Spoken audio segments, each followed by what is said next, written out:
Komisi Nasional Anti Kekerasan Terhadap Perempuan atau Komnas Perempuan mengecam keras keberadaan grup Facebook Fantasi Sedarah serta grup-grup serupa yang menyebarkan dan menormalisasi praktek insest serta kekerasan seksual dalam keluarga.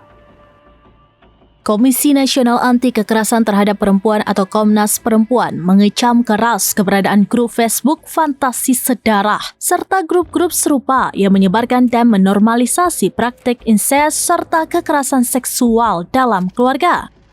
Ketua Komnas Perempuan Maria Ulfa Ansor dalam keterangannya pada Jumat 30 Mei 2025 mengatakan grup ini bukan hanya melanggar hukum, tapi juga memperlihatkan betapa ruang digital digunakan sebagai ladang bagi predator kekerasan seksual untuk meraup keuntungan finansial dan memperluas jejaring yang membahayakan anak dan perempuan.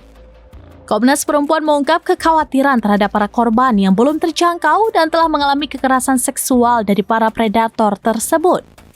Insest menurut Komnas Perempuan merupakan salah satu bentuk kekerasan seksual paling membahayakan karena terjadi dalam relasi paling dekat dengan korban.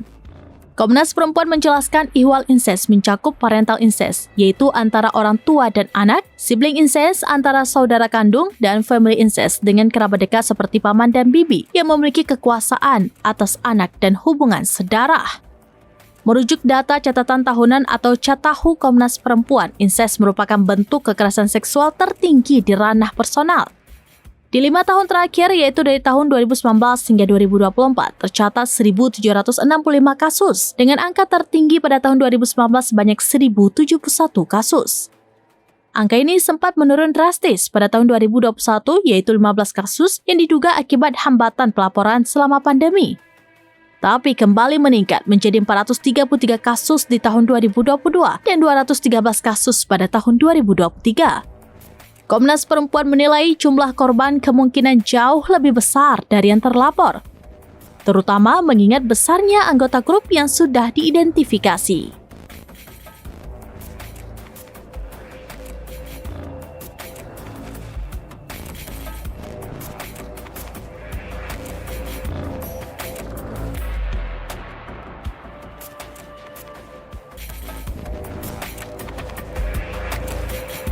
Demikian informasi terkini Saudara Lun, saksikan terus beragam informasi lainnya. Coba like dan share seluruh akun serambinews.com. Download Tribun X sekarang, menghadirkan lokal menjadi Indonesia.